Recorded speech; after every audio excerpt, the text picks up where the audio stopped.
विकास नियम है। विकास सूत्र कहते हैं या नियम कहते हैं या सिद्धांत भी कहते हैं। इसमें निरंतरता का सिद्धांत है और विभिन्न गति का सिद्धांत है और उसके बाद सर्व शक्तियों के सम्मेलन का सिद्धांत, सर्व शक्तियों के सम्मेलन का सिद्धांत और उसके बाद विकास क्रम का सिद्धांत और उसके बाद दिशा का सिद्धांत भी आता है और उसके बाद परस्पर संबंध का सिद्धांत और उसके बाद प्रागुक्तीकरण का सिद्धांत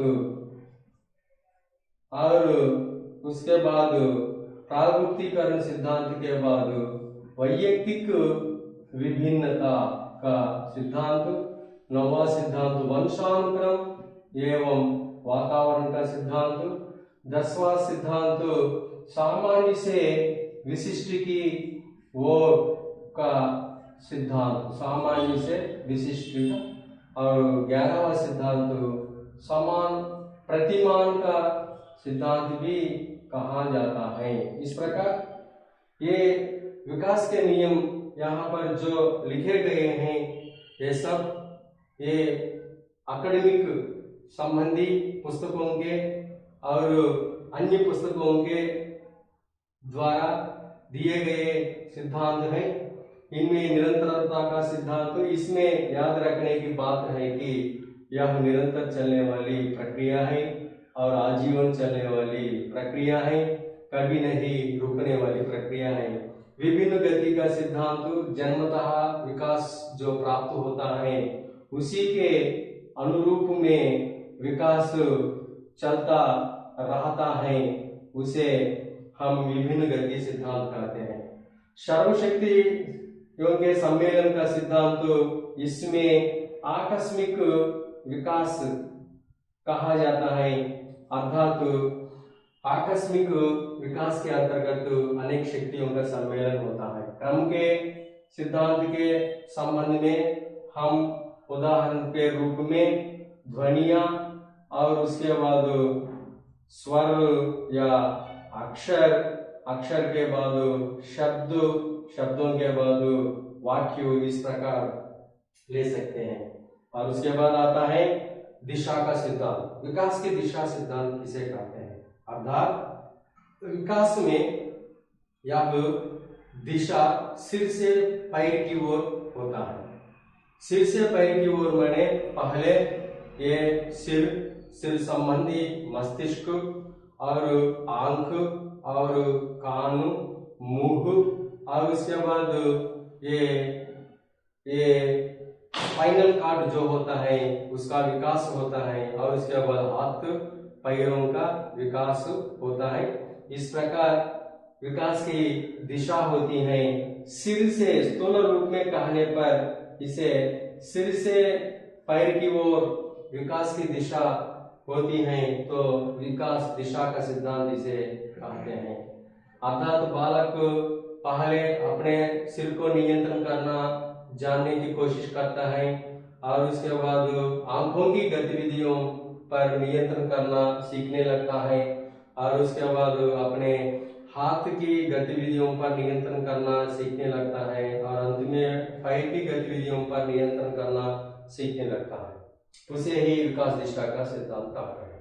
और उसके बाद परस्पर संबंध का सिद्धांत, जैसे कि परस्पर संबंध सिद्धांत माने अभिवृद्धि और विकास जिस प्रकार दोनों एक दूसरे पर निर्भर होते हैं, अर्थात शारीरिक परिवर्तन और मानसिक परिवर्तन जिस प्रकार एक दूसरे पर निर्भर होते हैं, उसे ही परस्पर संबंध सिद्धांत कहते हैं। जैसे आयु बढ़ती जाती है वैसे वैसे शारीरिक विकास के साथ साथ मानसिक विकास के साथ साथ संवेगात्मक और सामाजिक विकास भी होता रहता है या सामान्य रूप से होता है। लेकिन कुछ विशेष परिस्थितियों में ऐसा होने की संभावना नहीं होती है, जिनमें अनेक प्रकार के मानसिक रोग होते हैं, जिनमें मानसिक मंदता होती हैं, जो मूढ़ लोग होते हैं, अनेक मानसिक रोग ग्रस्त होते हैं, उनमें शारीरिक विकास के साथ साथ मानसिक विकास, उसके साथ संवेगात्मक विकास और सामाजिक विकास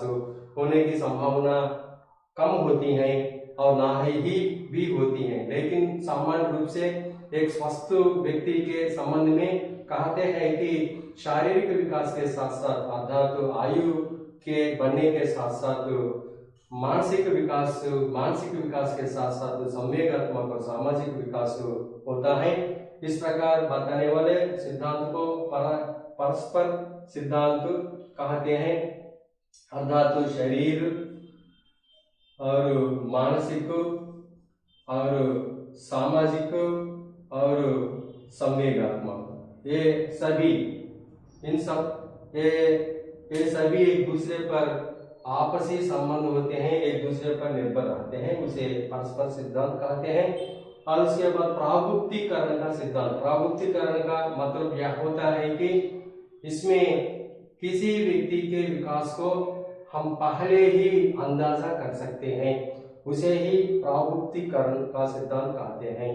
अगर हम द्वितीय सिद्धांत जो है विभिन्न गति का सिद्धांत जो है उसको ही हम दूसरे शब्दों में प्रागुक्तिकरण के रूप में ले सकते हैं, क्योंकि विभिन्न गति के सिद्धांत के अंतर्गत कहा गया कि जन्मतः बालक जो विकास प्राप्त कर लेता है उसी के अनुपात में उसका विकास चलता रहता है। अर्थात जन्मतः बालक मोटा होता है तो उसके संबंध में हम अंदाजा कर सकते हैं कि वह उसी अनुपात में और वह मोटा और भी मोटा बनने की संभावना होती है। अगर बालक जन्मतः लंबा पैदा होता है तो उसके संबंध में हम अंदाजा कर सकते हैं कि वह और भी लंबा बन सकता है और उसके शारीरिक दृढ़ता, शारीरिक रंग भार की दृष्टि से हम अंदाजा कर सकते हैं कि वह भविष्य में खिलाड़ी बन सकता है या वह भविष्य में एक गीतकार बन सकता है या वह भविष्य में वह एक इंजीनियर बन सकता है या एक डॉक्टर भी बन सकता है। इस प्रकार हम जन्मतः विकास को अंदाजा करने को ही प्रागुक्तिकरण का सिद्धांत कहते हैं। प्रागुक्तिकरण का अर्थ अंदाजा करना होता है। और उसके बाद वैयक्तिक भिन्नता, इसमें वैयक्तिक भिन्नता हर एक बालक बालिका, अर्थात तो यहाँ पर एक ही आयु वाले दो बालक समान नहीं होते हैं और एक ही आयु वाले दो बालिकाएं भी समान नहीं होती हैं और एक ही आयु वाले एक बालक और एक बालिका समान नहीं होते हैं। इसमें वैयक्तिक भिन्नताएं होती हैं। वैयक्तिक भिन्नताएं शारीरिक दृष्टि से वैयक्तिक भिन्नताएं होती हैं। कोई बालक गोरा होता है, कोई बालक काला होता है, कोई बालक भार होता है, कोई बालक हल्का होता है, कोई बालक नाटा होता है, कोई बालक लंबा होता है। इस प्रकार शारीरिक दृष्टि से अनेक प्रकार की भिन्नताएं पाई जाती हैं और इसी प्रकार बुद्धि लब्धि में अंतर पाए जाते हैं और उसी प्रकार सीखने की गति में भी अनेक प्रकार की विभिन्नताएं पाई जाती हैं। विचारों में अनेक प्रकार की विभिन्नताएं पाई जाती हैं। इस प्रकार वैयक्तिक भिन्नताएं शारीरिक अंशों की दृष्टि से, मानसिक अंशों की दृष्टि से, सीखने की गतिविधियों की दृष्टि से और विचारों की दृष्टि से और व्यक्तित्व, और एक खास बात है कि व्यक्तित्व की दृष्टि से देखने पर भी वैयक्तिक भिन्नताएं होती हैं। इसलिए वैयक्तिक भिन्नताओं का प्रभाव विकास पर अधिक पड़ता है। वैयक्तिक भिन्नताओं का प्रभाव विकास को अधिक प्रभावित करते हैं। ये सभी अंशों के भिन्नताएं पाई जाती हैं। और उसके बाद और वैयक्तिक भिन्नता एक प्रमुख अंश है मनोविज्ञान के अंतर्गत, खासकर बाल मनोविज्ञान चाइल्ड साइकोलॉजी में वैयक्तिक भिन्नताएं में एक मुख्य अंश होता है। आगामी अध्यायों में वैयक्तिक भिन्नताओं संबंधी अंश को और भी हम विस्तार रूप से अध्ययन करेंगे।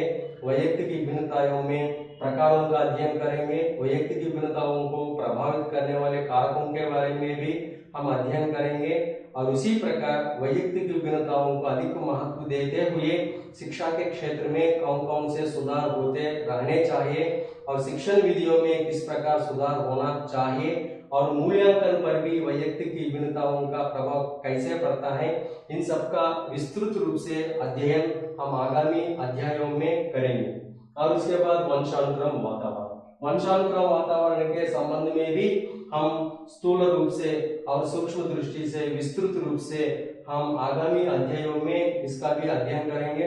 वंशानुक्रम किसे कहते हैं, वातावरण किसे कहते हैं, वंशानुक्रम किस प्रकार व्यक्ति के विकास को प्रभावित करता है और वातावरण किस प्रकार व्यक्ति के प्रभाव को विकास का प्रभावित करता है, इन सब का अध्ययन हम आगामी पीढ़ियों आगामी अध्यायों में करेंगे। और वंशानुक्रम वातावरण इन दोनों का प्रभाव विकास पर पड़ता है। इन दोनों का प्रभाव कैसे पड़ता है, मनोवैज्ञानिकों ने कहा कि इन दोनों का सम्मिलित प्रभाव, वंशानुक्रम वातावरण का सम्मिलित प्रभाव विकास पर पड़ता है। इसलिए वंशानुक्रम और वातावरण दोनों अलग अलग रूप से नहीं प्रभावित करते हैं, दोनों संयुक्त रूप से बालक के विकास को प्रभावित करते हैं। इस प्रकार मनोवैज्ञानिकों ने अनेक खोजों के अनेक प्रयोगों के आधार पर उन्होंने सिद्ध किया।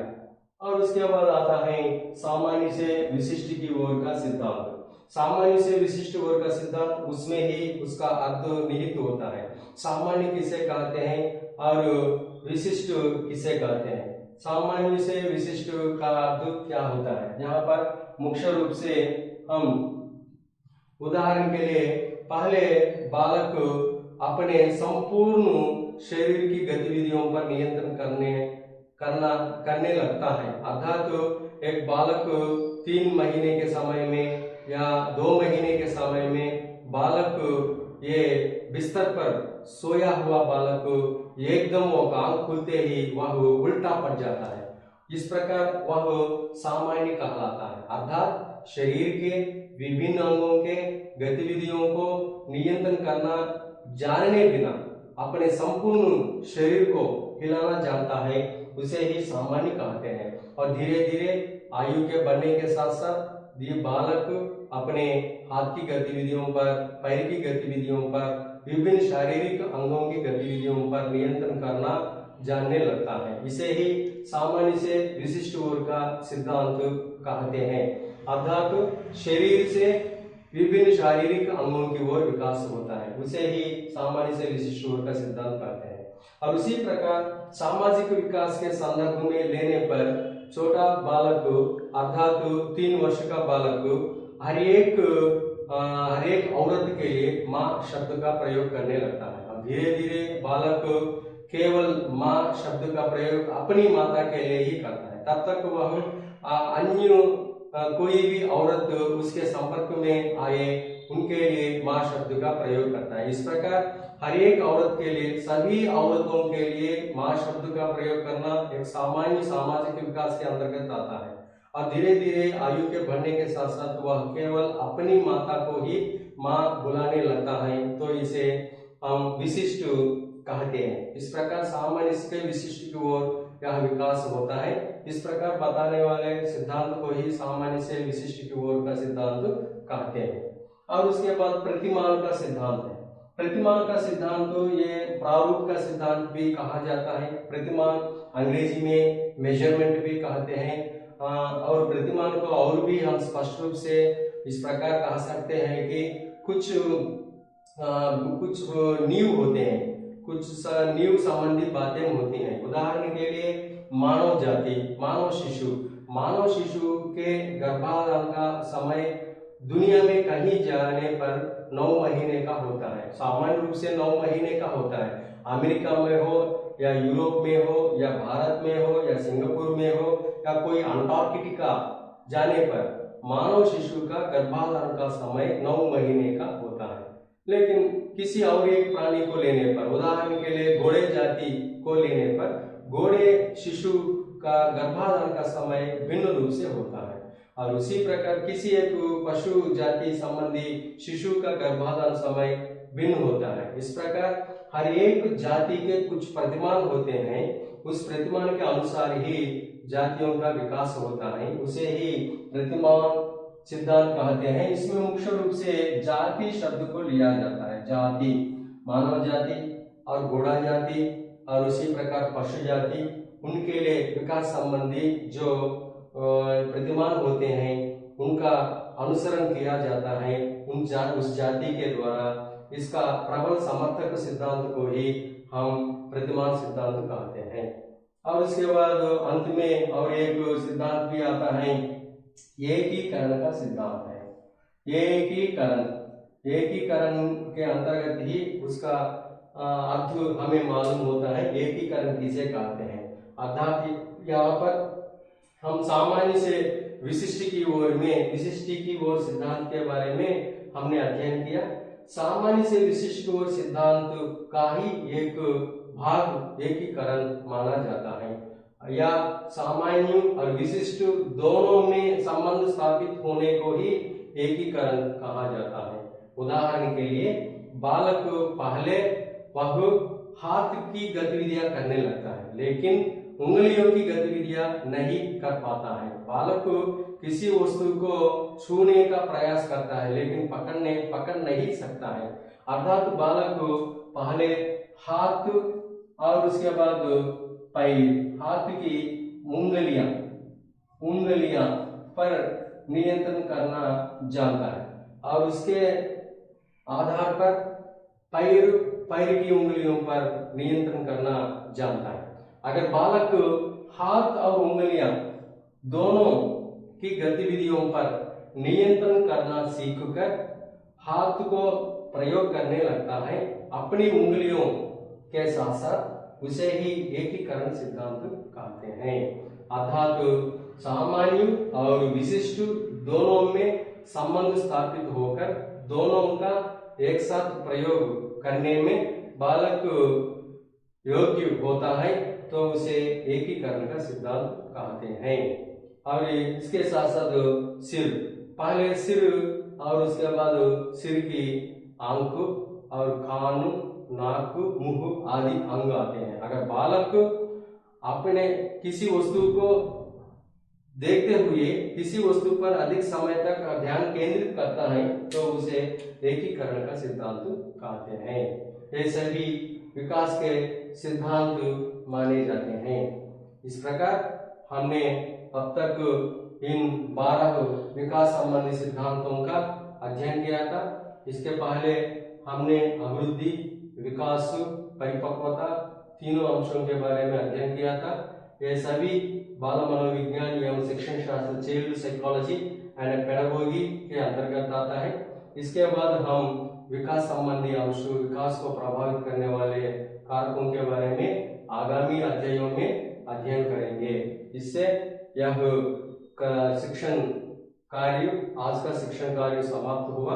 अगर यह वीडियो आपको उपयोगी समझते हैं तो आप लोग इसे सब्सक्राइब कीजिए और अपने दोस्तों को जिनको इसकी आवश्यकता हुई उनको भी इसके बारे में आप कहते हैं और इसके बारे में प्रचार करेंगे। धन्यवाद।